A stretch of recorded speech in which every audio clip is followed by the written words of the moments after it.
3, 2, 1.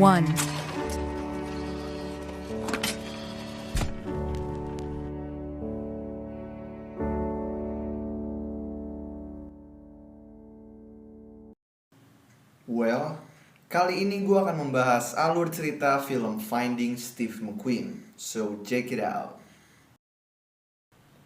Pada tahun 1980, seorang pria bernama Harry James Barber pergi ke sebuah kafe untuk bertemu dengan pacarnya bernama Molly Murphy yang udah berpacaran dengannya selama 8 tahun. Harry memberitahu kalau dia sebenarnya bukan apa yang Molly pikirkan. Kemudian ada adegan flashback di mana Harry mengemudikan mobilnya secara ugal-ugalan.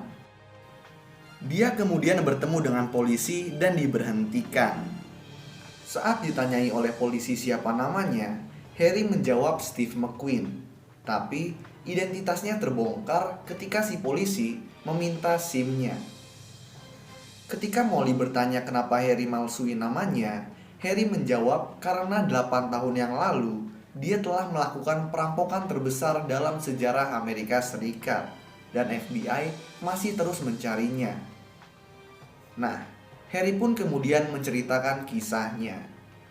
Jadi, pada tahun 1972, sebuah bos perusahaan vending machine bernama Enzo berdiskusi bersama temannya tentang merampok uang gelap ilegal sebesar 30 juta dolar dari Presiden Richard Nixon yang ada di bank di California. Meskipun agak bimbang karena informasi tersebut belum pasti, Enzo akhirnya setuju untuk melakukannya. Kita kemudian diperlihatkan kalau Harry merupakan salah satu karyawan di perusahaan Enzo. Di sini terlihat kalau Harry nggak senang dengan pekerjaannya. Nah, saat sedang bekerja, dia dipanggil oleh Enzo. Di sini dia diberi tugas oleh Enzo untuk menemukan dan memfoto alarm perampokan yang di tahun segitu masih langka di sebuah bank. Alarm ini pun juga ada di bank di California yang menjadi target perampokan mereka. Harry pun pergi ke bank tersebut, tetapi bukannya memfoto, Harry malah memotong kabel dan mencabut alarm tersebut, lalu membawanya kabur. Di mobil, alarm tersebut nggak berhenti berbunyi, yang membuat Harry sakit kuping. Tindakan Harry ini juga mengakibatkan dia dikejar oleh polisi, tetapi untungnya dia berhasil lolos dan membawa alarm tersebut ke tempat Enzo. Enzo kaget melihat Harry membawa alarm tersebut, tetapi Harry menjelaskan kalau dia cuma memfoto alarm tersebut, mereka nggak akan bisa mengetahui bagaimana cara kerja alarm tersebut. Enzo pun setuju dengan tindakan Harry tersebut. Kemudian Enzo bersama temannya mulai membongkar isi alarm dan mencari tahu cara mematikan alarm tersebut. Mereka awalnya bingung, tapi Harry kemudian memberi ide yang ternyata berfungsi untuk mematikan alarm tersebut. Enzo pun membentuk tim yang terdiri dari Paul Callahan, Raymond Darrow, dan adiknya Harry bernama Tommy Barber, yang merupakan seorang veteran perang Vietnam.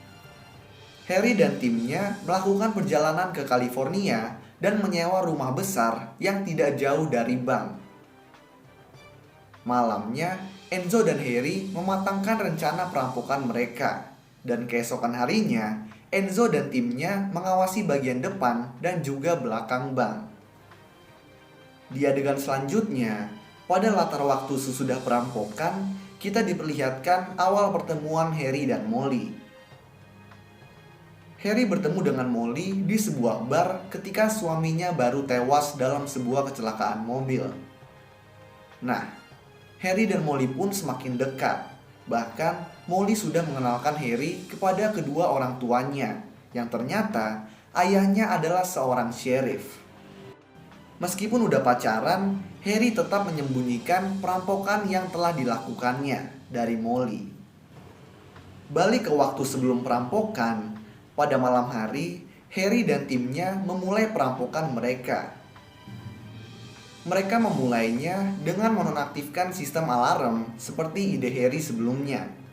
Kemudian mereka naik ke atap dan meledakkan dinamit tepat di atas isi lemari besi. Tapi sayangnya dinamit yang diledakkan terlalu banyak dan berisik, menyebabkan polisi mengecek bank tersebut. Untungnya Harry memiliki ide yang bagus. Dia mengganti baju dan pergi ke bar di dekat bank, lalu memulai keributan yang membuat polisi teralihkan dan menangkap salah satu orang di bar, lalu membawanya ke kantor polisi.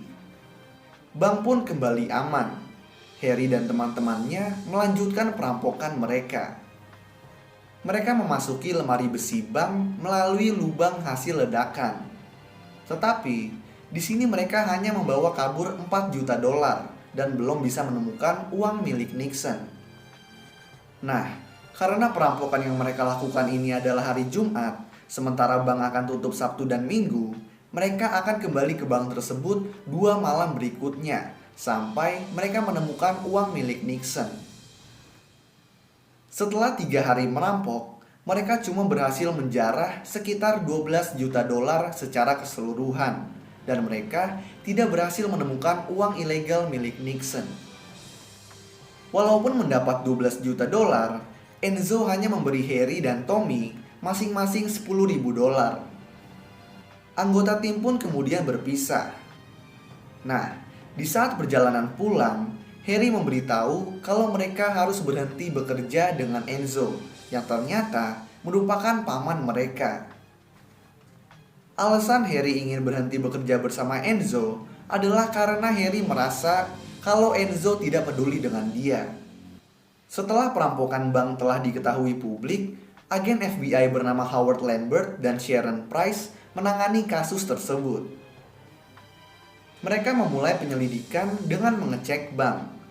Nah, setelah penyelidikan menyeluruh, mereka akhirnya menemukan rumah yang Harry dan timnya sewa. Howard dan Sharon pun berhasil mengidentifikasi pelaku melalui sidik jari yang ada di piring dan peralatan yang tidak dicuci. Howard pun berhasil mengidentifikasi seluruh pelaku perampokan, dan polisi pun akhirnya berhasil menangkap Enzo, Paul, dan Raymond. Nah, ketika polisi berusaha menangkap Harry dan Tommy di rumah mereka, Harry pas banget sedang berjalan pergi ke supermarket, meninggalkan Tommy di rumah, yang akhirnya Tommy pun ditangkap sendirian. Harry yang melihat adiknya ditangkap dari kejauhan memutuskan untuk kabur. Balik ke tahun 1980, Molly kaget dengan pengakuan Harry. Tetapi setelah Harry menjelaskan kalau dia sangat menyesali perbuatannya, Molly mencoba memahaminya. Molly yang udah cinta sama Harry, bagaimanapun juga tidak mau meninggalkan Harry. Nah, Harry kemudian memberitahu Molly kalau dia udah gak mau kabur lagi. Dan dia juga telah menelpon ayahnya Molly untuk menangkapnya. Mendengar hal itu, Molly langsung mengajak Harry untuk kabur.